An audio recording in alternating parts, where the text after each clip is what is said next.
आशिक दीवाना। Music by JB studio Hindoli सहा।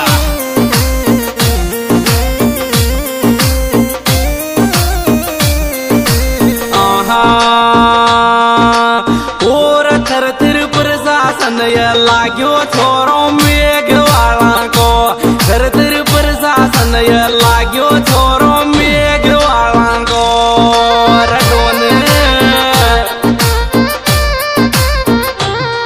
अरे मेघवाला को छोरो बूंदी जिला को, थर तिर प्रशासन लाग्यो छोरो मेघवाला को, थर तिर प्रशासन लाग्यो छोरो मेघवाला को। वाह छोरे क्या बात है।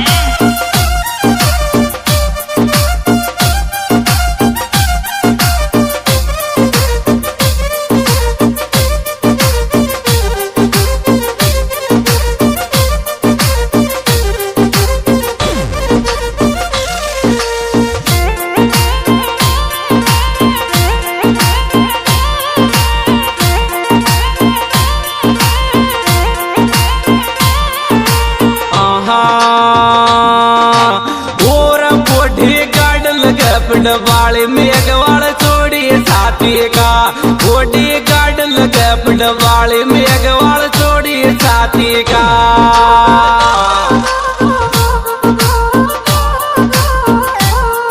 अरे छोड़ी छाती का छोरा छोड़ी छाती का, बॉडी गार्ड लगे पिडवाले मेघवाल छोड़ी छाती का, बॉडी गार्ड लगे पिडवाले मेघवाल छोड़ी छाती का।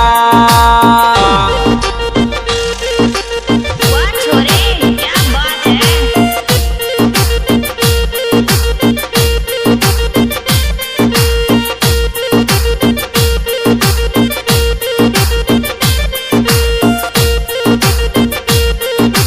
Music by JB studio Hindoli सहा।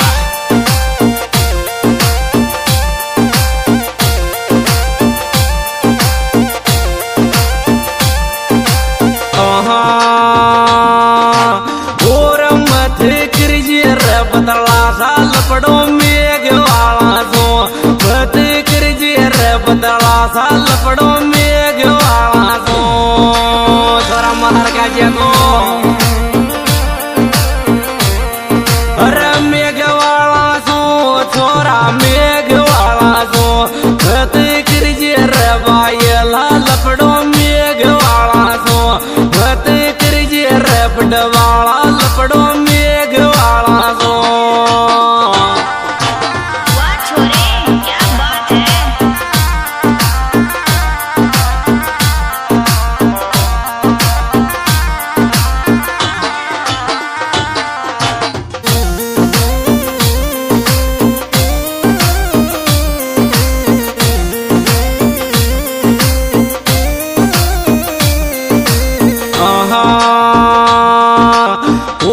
धन भी देखो छोक बड़वाले इतिहास मेघवाल को, धन भी देखो छोक बड़वाले इतिहास मेघवाल को।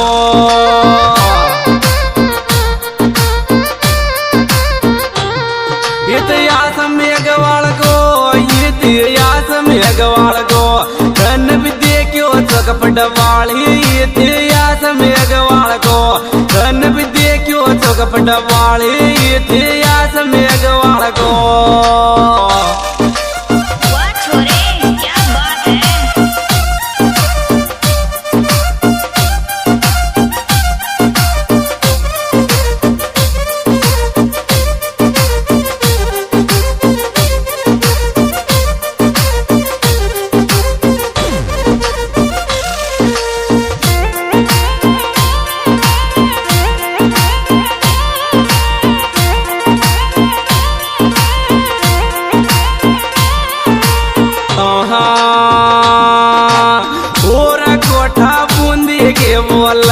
सेटिंग कर ले दीवाना, कोटा बूंदी की बोल सेटिंग कर ले दीवाना।